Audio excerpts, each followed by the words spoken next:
you can have all the talent in the world. If you're not dedicated, you will not get past that hurdle. It gives me extra go, that does, you know? Yeah. And it pushes me, because what he's got, I want for myself, you know? The loss of him made me just say, listen, that's, like, don't waste yourself now. Yeah, same again, I do believe in karma.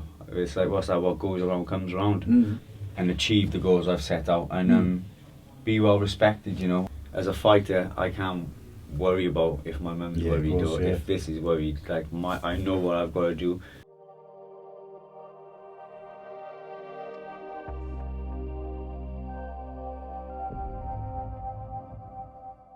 Hey guys, I'm Si. Welcome to Ace Podcast Nation, and this is another episode of my story. And we're here at S03e22 Media, and I'm delighted to be joined by Welsh title contender, Mr. Lloyd Germain. How are you, mate? I'm very well, thank you. Good to have you in. Eventually. It's been a few missed appointments, but I'm here. No, that's it. Been looking forward to it, mate. And like, I know, like, yeah, last week you said, "Oh, do you want to do it on Zoom or something?" And I was like, we could, but I feel like having a chat in person's better. Yeah, definitely. It's more in depth, isn't it? Yeah, 100%. So, like, obviously you've got a fight coming up in a couple of weeks, which we'll get to that. Yeah. But what I like to do with these first and foremost is kind of take you back to the start a bit, and talk about your upbringing and how you got into boxing and stuff like that. What was you like as a kid, that sort of thing? Yeah, well, funny enough, I grew up not far from where we are now. Bute Street, famous from me because obviously it's where my roots are. Yeah. So my dad lived and grew up, and I spent a lot of time here walking past this very building, you know. And yeah, it's mad. It's mad to be here now doing a podcast with yourself in my place, in my place, like, you know. It's mad. It's they're like, there's loads of famous buildings and stuff around here as well, and they've got so much history in Cardiff. Yeah. And I feel like sometimes Cardiff, they're so keen to like modernise everything. Yeah. They're like getting rid of all like those historical buildings and all the things which like you'd have seen growing up and that. Yeah. And they're all just getting turned into. It is, everything's new now, isn't it? No. But it's like everything evolves, isn't it? And you have got to move with the times, or you get left behind, haven't you? So that's it, mate. Evolve. What do they say? Adapt or perish, you know? That's it. So got to go with it. Adapt and overcome. That's the right. Come on. How did you How did you get into boxing? Well, first of all, what were you like as a kid? Was you well behaved? Were you good? Were you? Yeah, I was a good kid. I had obviously phases where I wasn't the best behaved. Teenagers, mate. That's it. Growing up, but when I was young, I was obviously very respectful, you know, as you should be. But yeah, didn't really know what I wanted when I was younger, if I'm honest. Yeah. Come to obviously my teenage years, I used to mess around, do whatever, and always played sports at a good level, and I never really stuck to one. I played every sport in the book. Like, my mum used to say, she'd open a cupboard and it'd be like there'd be a tennis racket coming out of rugby, go to football. I've done every single sport, you know. So obviously boxing, it was something I'd done when I was very younger, but it got to a point in my life I just didn't want to be a wasted talent, you know. Yeah. And I'm very grateful now, and obviously I've put a lot of time into my boxing, and it's starting to pay off for myself. Yeah, 100%. It's weird, like with fighters particularly, it seems to be the ones who, like all different fighters I've spoken to, they were either very good at a lot of sports, or they didn't really want that bothered about sport, and then they discovered fighting and boxing and really went in that direction. Yeah. If you take boxing out of the equation, when you were younger, like what was your go-to sport, do you reckon, was you were best at? Well, I played rugby at quite a high level. I played for, like, obviously the Cardiff districts and whatnot. Played rugby for, like, I think about 15 years from when I was very younger, you know. Starting off like under sixes and then played till obviously senior rugby. But again, I'd be there 2 weekends out of the 4, and then my coach would be ringing me, where is he? Then I'd turn up, I'd have an exceptional game, then I wouldn't be seen next week. And then it's obviously teenagers, you know, growing up. Obviously my mum tried to keep me on the straight and narrow, and my dad. But you've got to want it yourself, haven't you? And that's the main thing, and that's what I've realised as a fully grown man now. You can have all the talent in the world. If you're not dedicated, you will not get past that hurdle that's dropping you back, you know. And as you said, now I've got a fight coming up May 28th for the Welsh title, and I'm fully focused on that. And I know 100% what I've wanted. You know, when I turned professional, one of my goals, if not my first goal, was to become Welsh champion. And May 28th, I got the opportunity to do that, and that will be the first box I tick. You know, and first of many. First of many, definitely. Obviously, you've got to set goals, and the main goal is obviously to become a world champion. But you've got to go through these building blocks first, and May 28th we get the first one. You know, but I know you asked me, obviously, how am I feeling ahead of it? I'm absolutely buzzing for it, you know. Obviously there's going to be nerves, because if there's a nerves, you're doing something that you shouldn't be doing, I believe, and the nerves bring out the best of you. But that's not nervous about nervous energy, like the fight. That's just nervous energy. And, will you get that just on the night, or will it be like the build up to it, or? Just on the night, really. Obviously, the build up towards the fight, you get them little pre-fight jitters, I like to call them. But I'm fully focused, you know. I know what I have to do. I've trained hard. I've lived the lifestyle. I haven't cut no corners. So come May 28th, I'm going to be there 100% and ready to get the job done, you know. Crowd behind you as well. Crowd behind me. Obviously, it's going to be live on BBC, so it's a big opportunity for myself. And I was saying in the gym, it's my coming out party, you know. I've been in the sport now for 4 years. I had, think, 18 months I had 3 fights, then I had 2 fights over the past 2 years. Obviously, due to things out of my own hands in regards to COVID and shows being not on. But the goals have always been the same, and I'm a strong believer in everything happens when it's meant to, and it's now my time, you know. Yeah, it feels, so for you, it feels like everything's fallen into place now. Yeah, like. Definitely, 100%.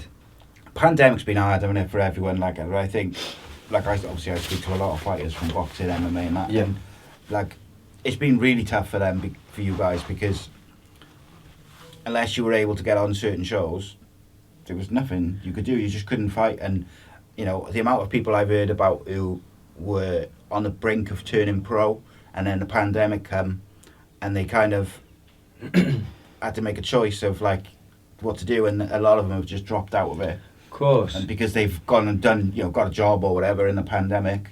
Of course. And got out of the habit of obviously training full on.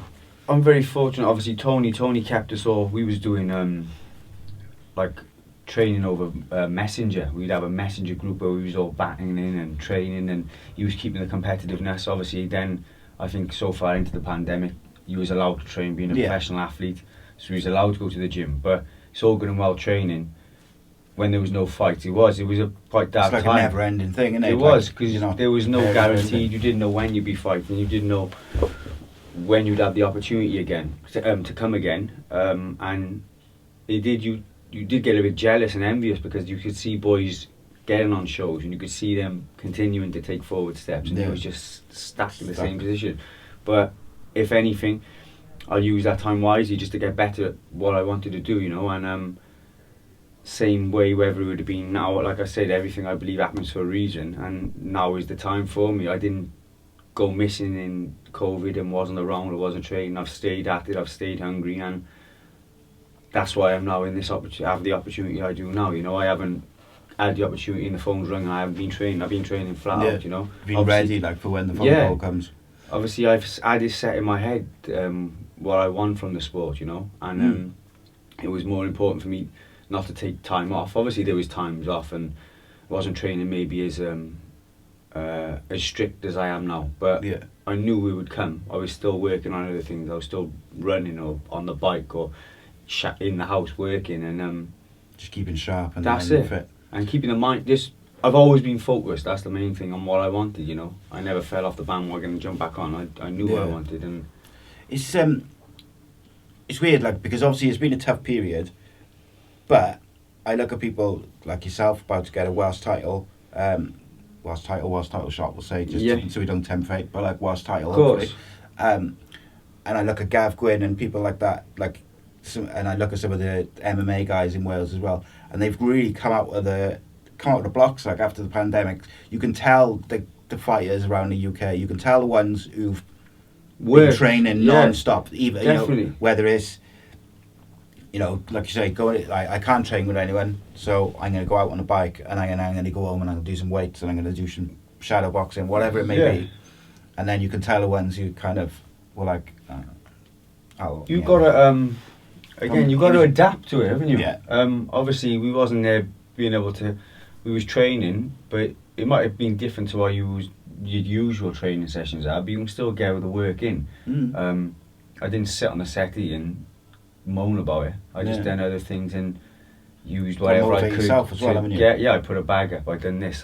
Whatever. Do you know what I mean? I was running. I was training. I was shadowboxing. I was on Zoom when we was training. Then we was in the gym and we were still rubbing shoulders and working. And obviously Gavin, I was training alongside Gavin for some of his fights. You know, during the pandemic, I think he had 2. The first shot, I don't think he had much. Obviously. Much of a camp because he was so early on in the pandemic, so things were different. But then obviously moving forward, we was all training alongside him, and you are correct. Obviously, I train with Gavin every single day, and you can see that he used that time wisely. And now coming out of the pandemic, he went into the pandemic as a Welsh champion. He come out now, and currently he's the British and Commonwealth champion, and it gives me extra go, that does, you know. Yeah. And it pushes me because what he's got, I want for myself. You know, obviously. In a different weight division, but I want to achieve what he's achieved already, and I think you've got to have those people to look up to. Yeah, and the thing is, if you're working with these types of guys every single day, it inspires you, it motivates you, doesn't it? Because you see, like you say, he's got what you want, and in the best possible way. Like, that's going to help, innit? Working with these people every day. Definitely. Only makes you better. Most definitely. It's like Lee. Obviously, Lee Selby's a very good friend of mine now, outside of boxing. Obviously, I remember turning up to the gym, hi, how are you? And now it evolved to a good friendship. But he's someone I've always looked up to. He obviously had a bigger amateur career than myself, but he didn't have a massive amateur backing. He didn't come into the pro game with a massive promoter, if that makes sense. And he's doing it the route I will be taking. He's gone from the small hall shows, and he's boxed in front of the thousands, you know, and he's boxed on these big cards. And he's someone I look up to very much, and it's been great to learn from him and obviously train alongside him. He's someone who's won the Welsh and he's gone all the way up to win the world title, so I want to follow in his footsteps and do that for myself, you know. And like you said, if you're rubbing shoulders with these people and you're not using them, but if I'm there with them and using their knowledge, yeah, definitely, to better myself, then you know you're in the right vicinity, aren't you? Yeah, and around 100%. The right people. It's about and I think like with anything, whether it's sport or business or podcasting, whatever, it's about when you meet people who are successful or when you're working with people who are successful, is using them, not using them in a nasty way, of course. But you're taking their knowledge in it. Like, if they've been successful, there's a reason they've been successful. Like, and they can, if they've made mistakes, they might be able to say. Yeah, of course. I'm the type of person, if I want to know how something's done, I don't ask someone who thinks they know. I'll ask someone who's done it. Yeah, you know, 100%. Obviously the proof's in the pudding. There's no good me asking someone, oh, how do you do it, when you don't know. I just ask the guy who knows how to do it, and then take your own angle on that, you know. Going just quickly sort of back to those sort of teenage days. Yeah. What age were you when you sort of first was like, right, boxing's my thing over other sports, and then like who was sort of influential in that early progress? Well, I'd been in the boxing gym from a very young age, you know. I'd say 12. I went to, obviously I used to train in Highfields, ABC and Ely, and then I fell in love with boxing at a very young age, but I never really knuckled down into it. I was obviously very talented at it, and used to enjoy training, used to enjoy the dedication side, but I wasn't 100% into it, if that makes sense to it, in regards to me staying home and do. I went through the teenagers, dropped out and come back, but it was something I've always enjoyed doing. And then obviously, I don't know if you know, going back, I think 4 years ago now, I lost, my brother passed away. Okay. Obviously, that then to me, it hit a switch in my head that you have one life, you know, and in life you've got to make the most of what you've got. And Tony is obviously related to my brother as well, so at the funeral I remember him speaking to my dad. Bear in mind, I'd been training up with Tony on and off here, and he said, oh, he enjoys me training, whatever, you'll help me out. And he mentioned to my old man about, your son's got talent, and when he's ready, send him out to me. And 4 years ago I just put my head straight into it, and I haven't looked back, you know. And obviously, you know, that what doesn't kill you makes you stronger. I'm a strong believer in that. Yeah, 100%. And it's quite it's quite mad for me now. It's actually his anniversary on the 28th of this month. No way. And that actually falls on the same day I'm fighting for a Welsh title. That's before every universe fates that. That's it. Mate, isn't it. And I'm a strong believer in numbers, and everything happens for a reason. On that day, I will become Welsh champion. You know, and it's been a long road. Obviously, it's been many ups and downs throughout my whole life. But the loss of him made me just say, listen, that's like, don't waste yourself now. You've got to try and do it to make everyone else proud around you, and give them something to be happy about, you know. And like I said, the 28th of this month is his anniversary. I'm fighting for the Welsh title on the 28th. Through every pro fight I've had 28 on my shorts.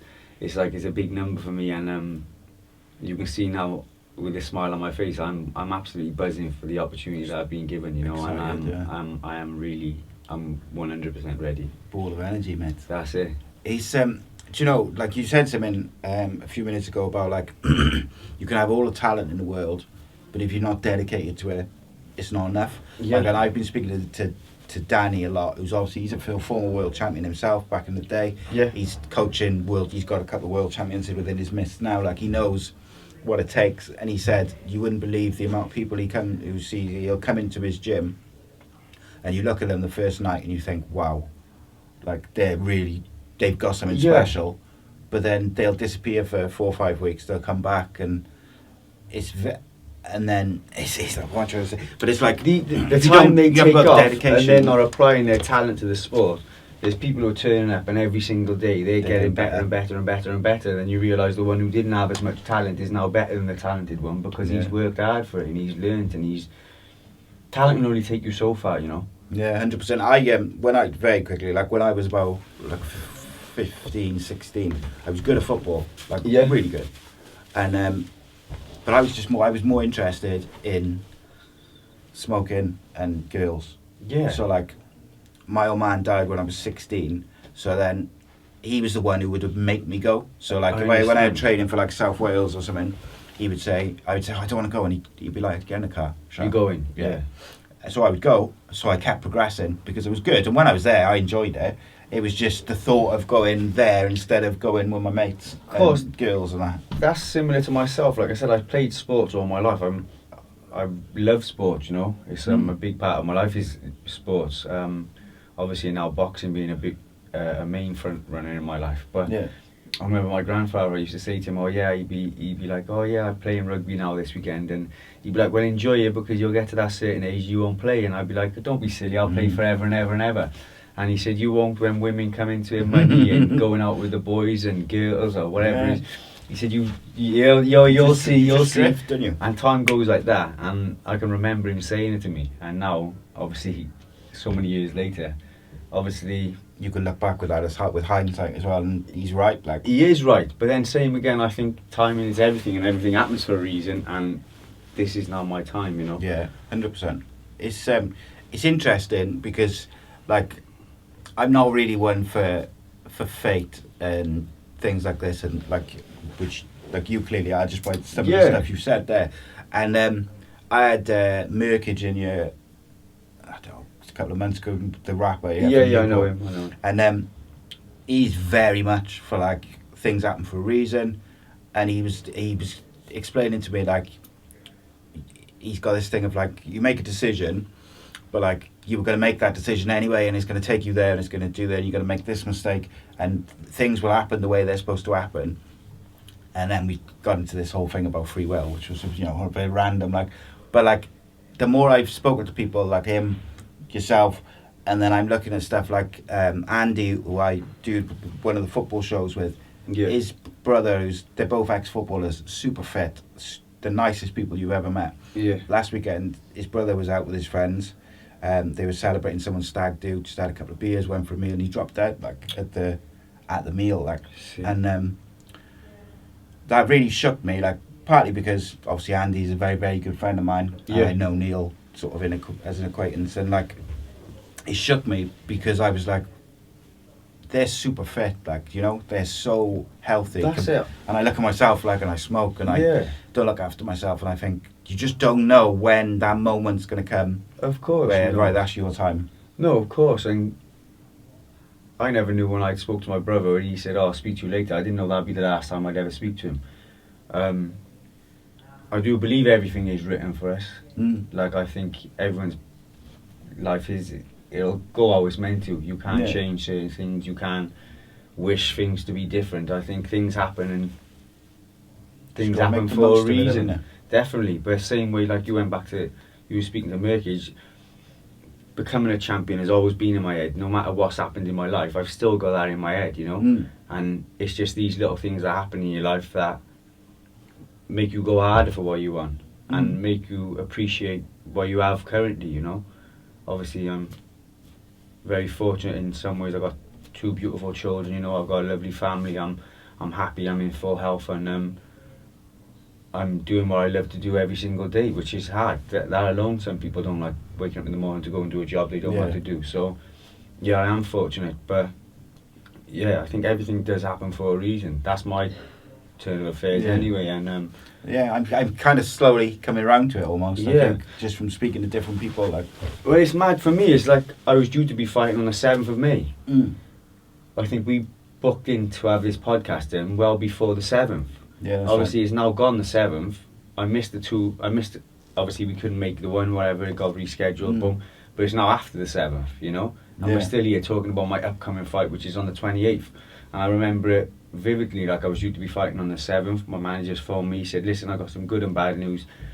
The fight on the 7th is off, but I got a Welsh title shot for you on May the 28th against Jake Tinkling." And as soon as he said it, the hairs went up on the back of my neck, because you recognise the date straight away. It's a very strong day for myself, and everyone will say, it's not like, oh, he's saying 20. I've always worn it on my shorts, I've always worn it in my thing. He's always with me every single time I'm in the ring, and yeah, that's why I believe it is fate, you know. And one of the big things was when I've done interviews years ago, I said, "Oh, I'll turn professional," and there's articles doing it, "Oh yeah, obviously my first goal will be to become a Welsh champion." And then when it happened to fall on the day of my brother's anniversary, it feels like it's all falling into place. Like. Yeah, obviously I've still got to go in there and get the job done. That doesn't mean it's signed, sealed and delivered, if that makes sense. But I'm applying myself every single day to better myself, and come May 28th I will be in the best shape I've ever been, ready to win the Welsh title, you know. And like we said at the start of the programme, this is where I'm from. I'll be bringing that belt back to here, you know. Yeah, I like it, mate. I like it a lot. Are you religious?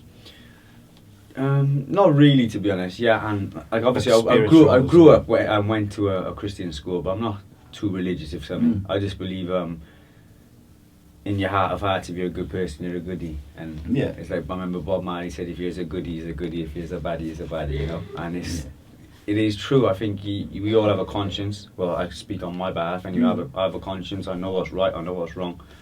Obviously, you take religion aside. Because again, you can have people who are very religious who are not the best people. So I just believe in karma. You just have to be a good thing. And same again, I do believe in karma. It's like, what's that? What goes around comes around. You treat people good, treat others as you want to treat yourself, you know. Do you know, it's weird, like I got 3 teenage boys now, and like I look back to when I was a teenager, like we discussed, like I was not always the best. Like I was hard work, especially after my dad died. Like for my mother, it was hard. And like I look at my boys now, and I'm so lucky because they're all pretty good. They're all doing well in school. They're all not really interested in the same things that I was interested in. Of course. And of course, it's a different world now, and with the internet and stuff. I didn't have that when I was younger. No, of course. But like, being a parent changes you. I think it changes the outlook on just on everything, like on what you want to achieve, on the way you look at the world. I don't know. Like I had a conversation with someone recently who's just had their first child, and I said, "Mate, when you have that baby, the way you see everything will just change in a moment." And he was like, no. And then he had the baby, and he was like, text me. He was like, yeah, okay. It does, because you don't want anything bad that's happened to you or you to come back and be bad for them, you know. Yeah. As fathers, you only want the best for them, don't you? And they'll always be your baby, no matter how little they are, you know. That's it, like mate. it's my mum. She brings me. I'm 32 nearly, you know. I can look after myself.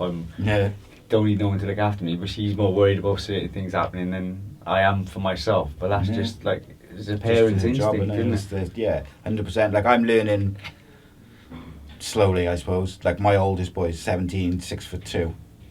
He's a big boy, but he's got such a hard like work ethic, and like I keep almost not comparing him to me, but I'm worried he's going to make the same mistakes that I made, and I'm kind of slowly learning as they're getting older, the three of them, that you gotta make your own mistakes, of course, and because that's what you learn from the most, isn't it? Is you learn from the things that go wrong more than what you do when if you're doing everything correctly all the time, you're not making no mistakes, you're not learning, you're always correct, aren't you? Yeah. So they have to make their own mistakes and learn what's right or wrong for them. But as their eyes, like you say, you want to make sure they don't make the mistakes you made. But then that's because different people, different times. lives. Of course.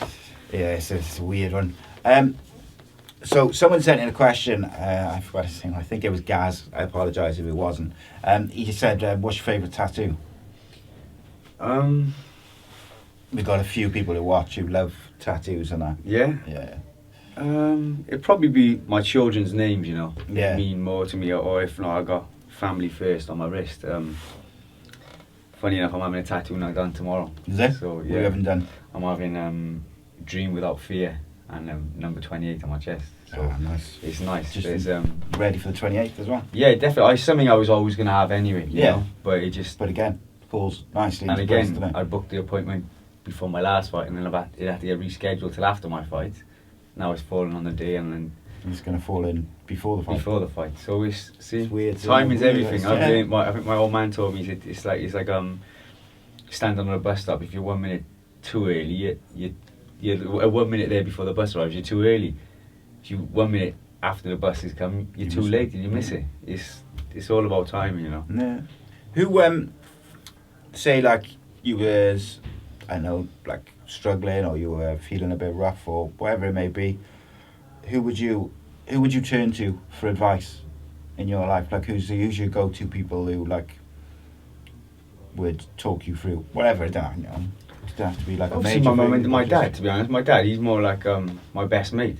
He's my father, but he is my best mate. He's given me advice on things throughout my whole life, and again, did you always listen to it? Yeah and no. Again, it's like you trying to tell your son how to do things. You listen to him, you take their advice on board, and there's some things I haven't listened to him to, and I found out maybe I should have, and there's some things I've listened to him and thought maybe, why did I listen to him? Yeah.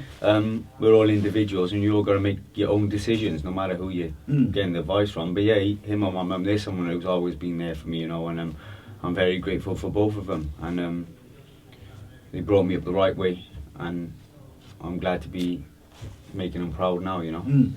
I had Jay Munninger a while ago now, like a month or two ago, and I really enjoyed chatting to him. Like, we got on really well, and but one thing which interested me when I was speaking to him, obviously he's quite young, and like I was asking him about like what his aims are for his career, and he was kind of more of the opinion that he wanted to be known. When he's finished his boxing career, he wants to be known for having incredible fights, like wars and stuff like that. Not necessarily for being like the best of the best. Of course, that's like a natural progression, isn't it? If you keep winning. Of course. But he said he wants to be known for having all-time classics like Gatti wars and yeah. Is that something that you would go down that route, or is it more for you, more like you've got goals that you want to achieve? Me personally, I've got goals I want to achieve, and I want to be remembered for achieving the goals, and most importantly I want to finish my boxing career and achieve the goals I've set out, and be well respected, you know. Obviously there is going to be times where you do have the wars, but I don't plan on having a war every single time. I would rather be known for knock them out first round, or just boxing exceptionally and showing your class. But yeah, it's each to their own, as they say. But me personally, I want to be remembered for achieving everything I've set out for him.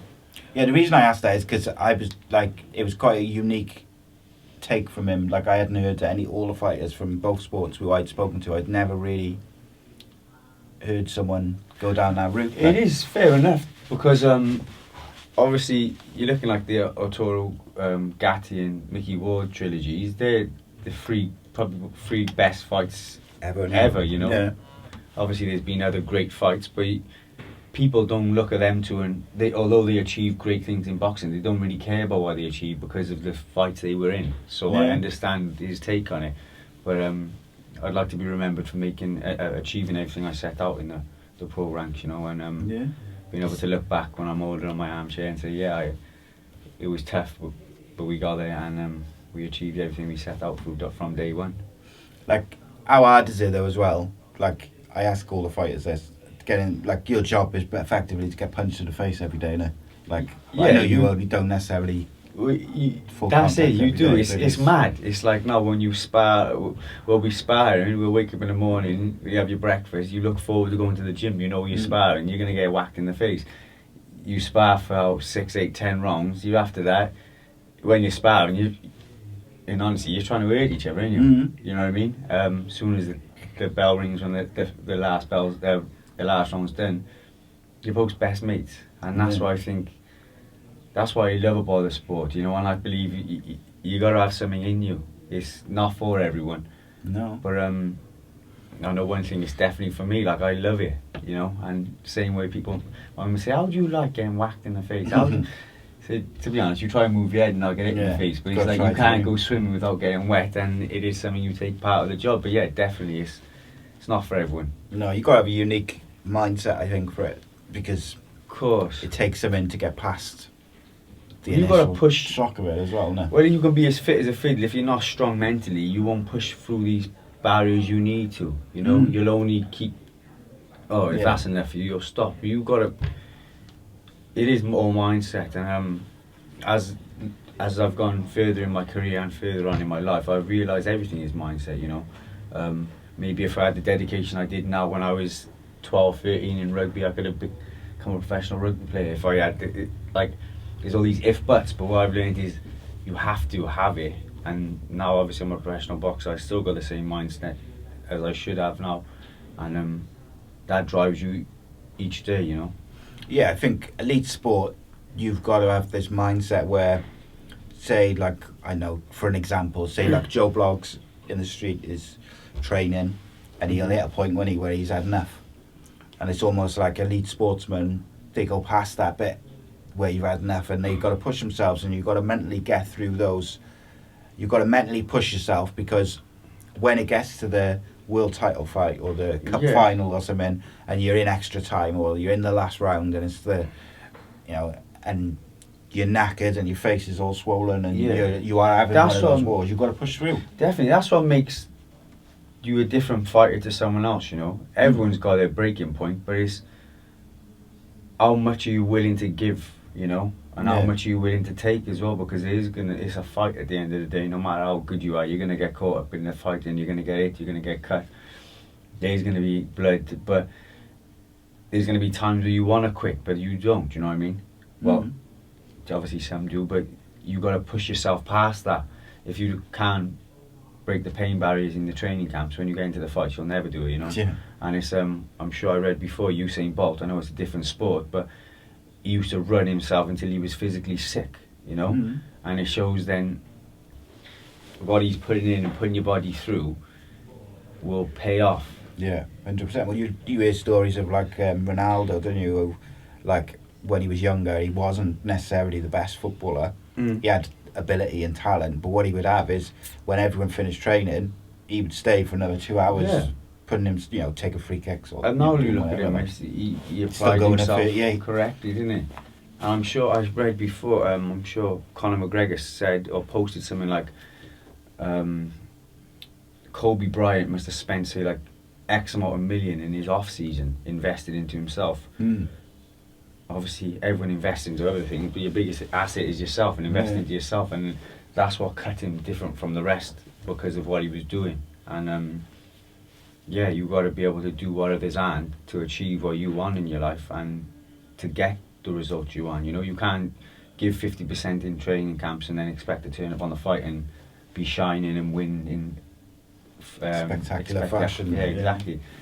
But you've got to be able to give it 100% and then if you was to come up short, you know you've given it your very best, you know. Yeah, there's nothing worse in anything in life, though, is there, than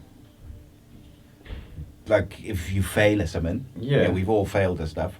If you fail at something and you feel like afterwards, I could have put more in, or I could have done this differently, but not necessarily looking back in hindsight, but like thinking I could have done more. Yeah, there's nothing worse than that feeling. No, what's that saying? Like if you fail to prepare, you're preparing yourself to failure, aren't you? And that's why there is times throughout your training camp you should like train, eat, sleep, repeat. You're calorie counting, you're working hard, your body's sore. You wake up the next day, you do it over and over again, over and over again, over again. These sacrifices you make. Do your body just get used to that as well? Like, yeah, definitely. Obviously, you get aches and pains. It's like anything, but your body does get used to it, and like, how do I say? When you are in a bit of pain or you're sore, that session there, that's going to benefit you. In my head, that pushes you to another level, you know. Yeah. If I would have taken a day off and then recovered, I'm back down to where like. You're back where you were the day obviously, before, sometimes less is more, but I'm like. It was in my head. Fully That's focused, what like, yeah, I could definitely understand that thinking. Like with the calorie counting and the weight cutting, like how much do you cut from sort of walk around weight to fight weight? Well, I'd box at 10 stone 7, you know, welterweight. See, for a 40-year-old chubby man like me, like I'm like 10 stone. Well, those were the days. That's what I mean, dude. Look, I'm big for that. Yeah, you're tall, anyway, man. You know. But I always keep myself in good nick anyway, to be honest. And I'm fortunate. My weight doesn't fluctuate too much. So I don't have lots to cut, you know. Yeah. Obviously, I'm talking about 10 pounds, which is not a lot. I know some of these UFC fighters cut down the night before, you know, and whatever. Obviously, that's over a training camp. Yeah. But then, in my benefit is that I stay close to my fighting weight, so my body isn't going up too much and dropping and then up too much. That's why you see a lot of fighters, once their careers finish in the sports, their weight balloons up because their bodies their weight's going up and down too much, up and down too much, up and down too much, and they're putting on too much weight to lose too much weight. And they're almost killing themselves to make the weight. You know, you've heard that, he's killed himself. Yeah, he's made the weight, but he's not made it healthily, really. He's dropped like 2 stone to get to where he should be.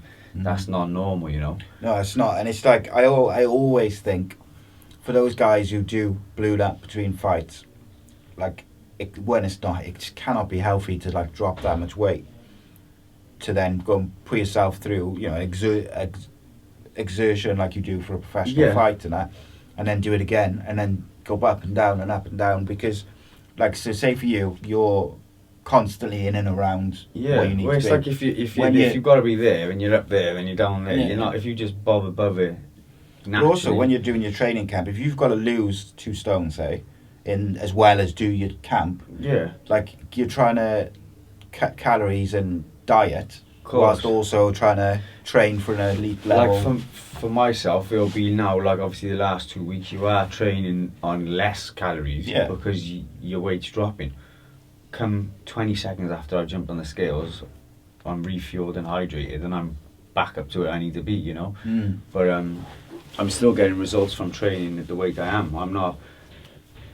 I haven't lost 2 stone to then be sparring and feeling weak and feeling fatigued, and obviously when you are feeling like that, that's when injuries do occur as well. So yeah, I look after myself in and around boxing anyway, you know. And does your missus like watching you fight?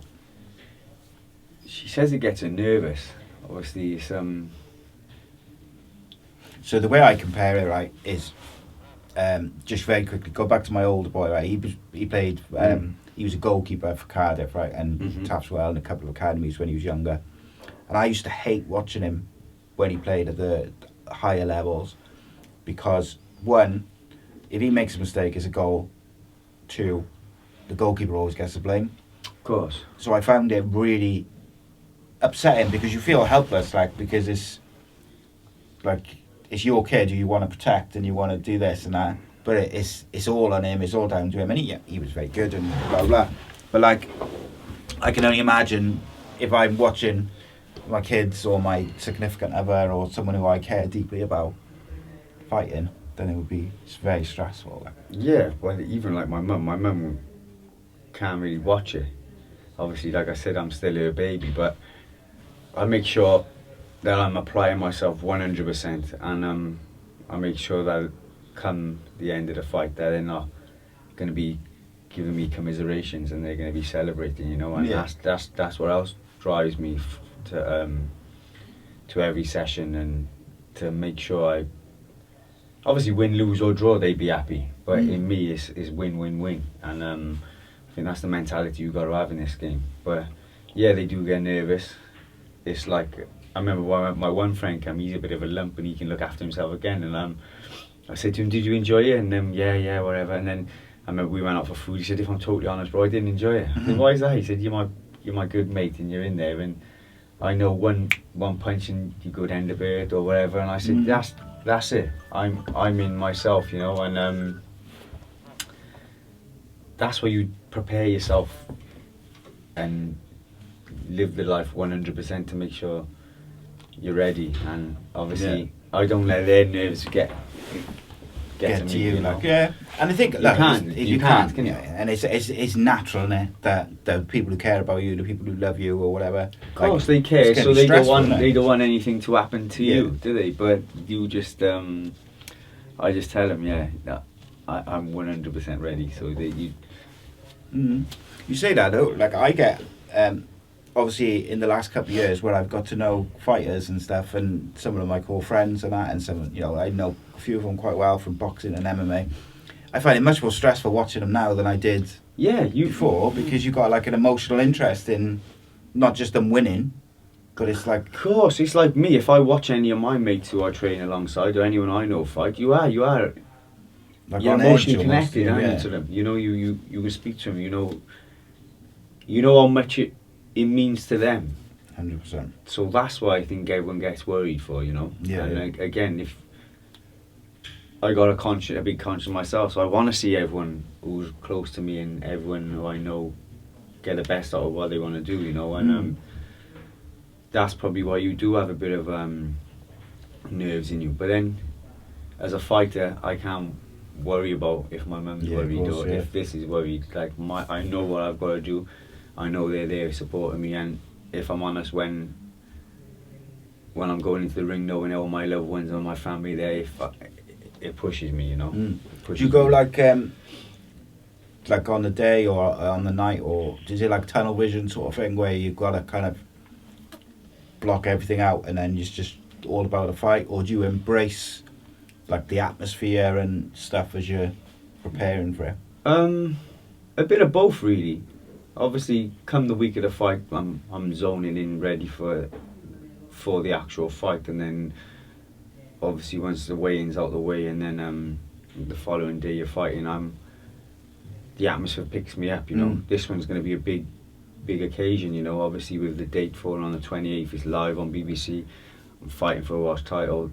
Like, the pressure's not going to get to me. It's going to make me better, you know. And I believe that'll you'll see the best version of myself come May 28th, and I will be using it to push me on, you know.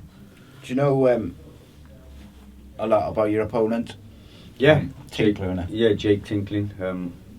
Obviously, we've boxed on the same shows. We've sparred rounds, and we're both familiar of each other, you know. Obviously, come fight night, there's no more friendliness, you know, and that's what it is. Whoever I would be fighting for the Welsh title, it'd be the same mentality for whoever's in the opposite corner, for not just the Welsh title, but for whatever fight I'm in, you know. We're both in there to win, and we are familiar with each other, but it's not going to be familiar on May 28th, because it's going to be a different Lloyd Germain E.C.s to who E.C.s when we spar or whenever, you know.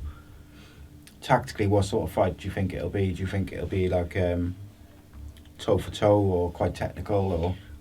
Obviously, it's 10 rounds, so I can imagine it's going to start quite technical. But we're prepared for whatever way the fight turns out to, you know. And I'm going to be fully prepared and as ready as I can be come May 28th. And I know what I've got to do to win.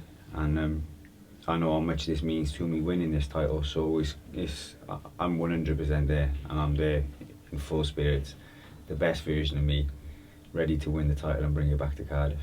Love it, mate. Absolutely love it. I can't wait. Really excited for the fight.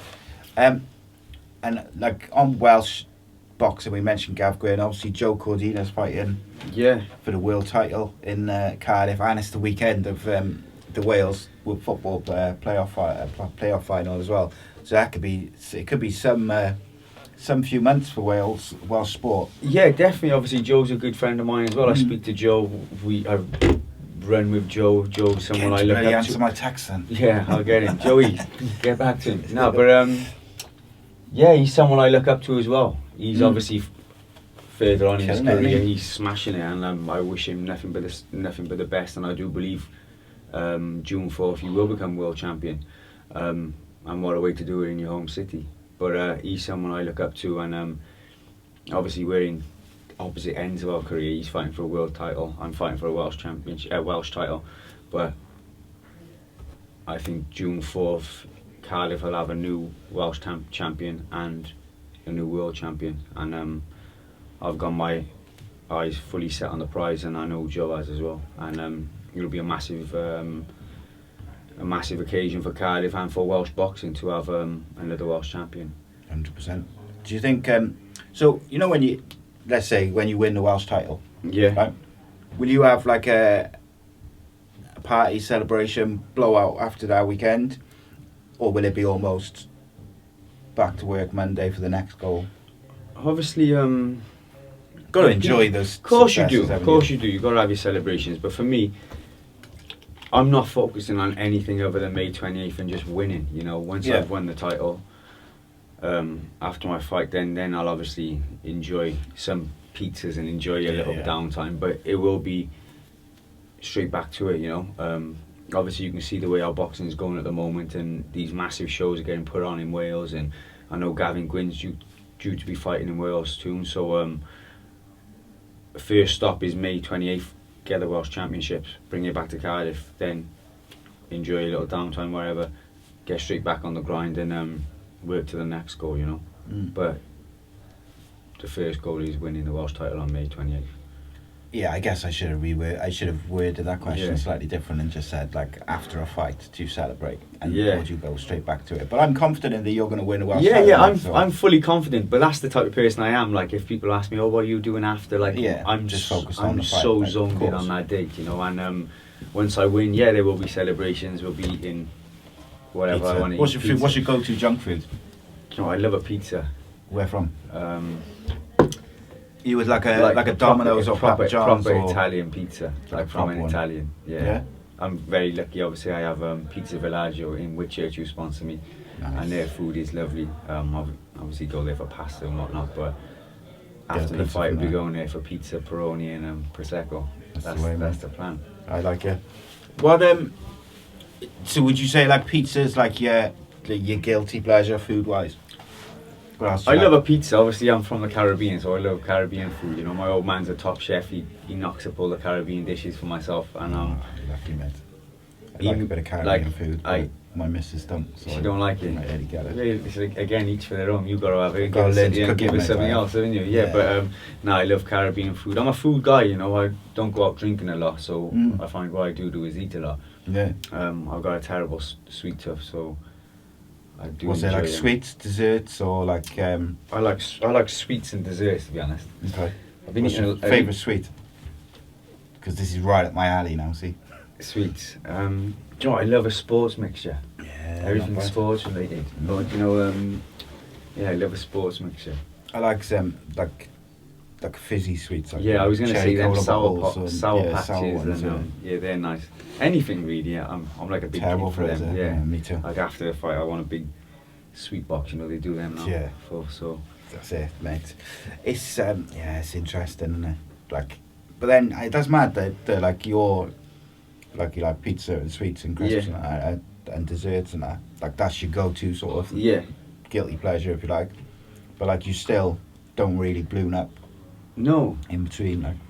But then I suppose that's down to the amount of calories you burn off, I suppose, isn't it? It is, but then again, unfortunately, obviously my body type, I don't really put too much weight on. But again, I don't eat, even when I'm not in camp, I won't eat continuous rubbish, you know. I like to stay healthy. I like to look after my body, and I do find after the fight, usually if I have 2 or 3 days where I'm eating junk, it makes me feel worse. You know? It's because I've spent so much time eating healthy, and obviously I'm not like, there is times I will eat loads of junk, but your body doesn't really agree with it as much as if you live off it all the time, you know.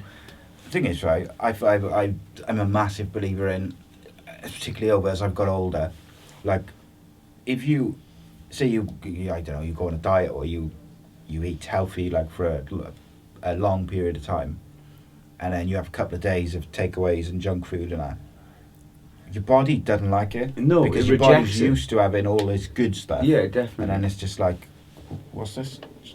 Yeah, that's it.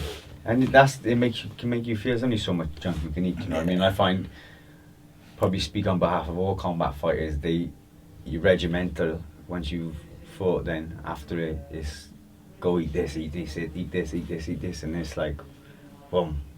It's not actually, it makes you feel too well. But again, I'm fully focused on what I've got to do, and once I've achieved what I want, I'll go on to something else. So, like, you don't want to win your fight and then spend 2-3 weeks eating junk, and then it's back to the grind, and again you're losing so much weight, or you're feeling. And the thing is, you never know when you're going to get an opportunity. You never know. Like, you might get a phone call in 6 months' time or whatever, and they might say, "Oh, there's a British title. Someone's dropped out. Of course. Do you want it?" If you're not ready because you've ballooned up in between fights. Of course. That's why this fight is such a big one for myself. Obviously, to become champion of my country is massive alone. To write myself in history books, that's what I want to do, you know. No one can take that away from you. Speaking to Tony about it, he said, you put yourself in history, you know, for my children's children to be able to say, oh, my grandfather, or my children's children, whatever, he was once Welsh champion. Obviously, that's not my end goal, but it is a goal of mine which I first wanted to tick, and yeah, you have to be ready for when the phone rings, and obviously winning this title, then other doors are going to open, aren't they? Yeah, 100%. So it's not, I've won that and I've achieved everything, it's time to sit down. No, it pushed me onto another level now, and then you just got to make sure you're there when the opportunities arise. And there is fighters who probably, if they did apply themselves a little bit better when the opportunity come to themselves, they would have probably won, and they probably say that to themselves, but you can't play catch up in this sport, you know. No. Like, you've got to be ready, you know.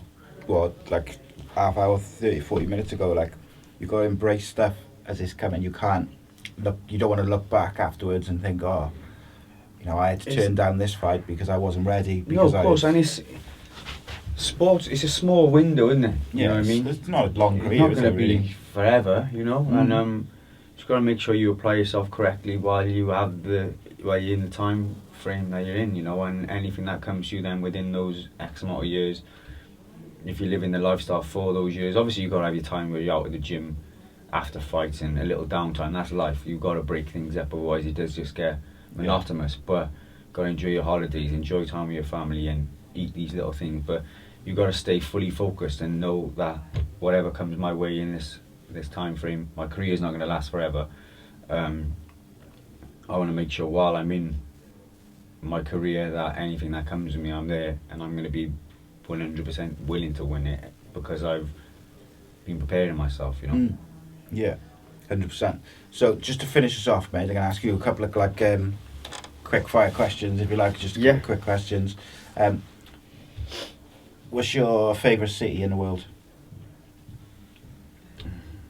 I'll probably say Cardiff. It's my home city. You know, I love where I'm from, and I'll never forget where I am from. So yeah, I'd probably say Cardiff, to be honest. Okay. Favourite country to visit? I have to go Jamaica. Roots. Okay. Favourite or preferred music? Favourite music? Type of music? I'm quite diverse with the music, you know. I don't mind, but obviously Alright, favourite music to drive to? Drive to. Depends. If I'm going to the gym, I want someone to pick me up. If I'm going on a nice drive by the seaside or wherever, I'd like maybe some reggae, you know. Okay. What's your entrance? Do you know what your entrance music's going to be? Yeah. Was it? I'm having Nas Hate Me Now for this one. It's a classic. Classic. Classic. And it's one when I listen to it, flick the switch, you know. So interesting. Yeah, buzzing for it. Interesting. Where would you like to be in like 5 years from now? What did you say? You're 32 now, so I'll that be would take you to 37. 32 in July now. So not 5 years time, you'll be 37. Yeah. In July. Like where's the perfect world for you there? Obviously 5 years time from now, I'd like to achieve everything I've set out in boxing. I'd like to become a world champion in 5 years, you know. Obviously, first stop's May 28th and win this Welsh title. Keep progressing then and go on to win, obviously, a British title and then become a world champion. But in 5 years, I'd just like to achieve what I've set out for in boxing, be full of health and be with all my loved ones, you know. 100%. Big house on the hill. That's it, mate. That's it. That's the dream. That's so it. The last question I like to ask in these shows is I don't know, it's a weird one. People take it a different way and they have different answers. But Lloyd Germain, what's the meaning of life? To be happy, be positive, you know. Things are going to happen in life that are not going to go your way. Be grateful for what you have and enjoy it. Like we was on about, boxing doesn't last forever and you only have a short time frame. Life doesn't last forever, you know. So enjoy every day and embrace it and do the things you like to do. Don't let people tell you not to do them. And meaning of life is just to be happy, most importantly, you know, and enjoy it. Be a good person, I That's think is it. the thing in it. Of course, treat again, people like that's with my conscience. Again, like we were saying, obviously I know I mentioned everything of what the meaning of life is too, but yeah, be happy, be a good person and treat people with care. Obviously it's mad because you probably speak to people who are combat fighters or whatever and our job is to hurt people. Yeah. But on a whole I'm a family man and nice guy. I don't like nice guy, I'd like to say, you know. Thank you said it yourself. But yeah, I don't really enjoy hurting people outside of boxing. That's not something I enjoy doing. So yeah, it's nice to be nice. That's a good saying. Do you know, myself. like coming out of the pandemic, I've noticed I see so many things on like social media, like people just basically being knobheads to people, like just horrible for no reason. Yeah, what does and I that just get you? don't get it at all. Like, just treat people how you would want to be treated is how I was brought up, and like, I just don't understand how people can be the way they are. Like, you know, but it is what it is. Guys, make sure you check out Lloyd's fight, 28th of May, Welsh Title Fight on BBC Live. And of course, check out violentmoney.co.uk, check out their YouTube channel, Violent Money TV. And if you use the code ACE20, you can get 20% off, including this nice Weekend Offender t-shirt, which they've got a collaboration going with. But we'll be back next Tuesday. Don't forget, Roderick Gig Show, live every Thursday. Danny Batten Fight Show, live every Sunday. Nice one. See you later. Thank you very much. Cheers, mate. Enjoyed that, buddy. Yeah, It was good, man.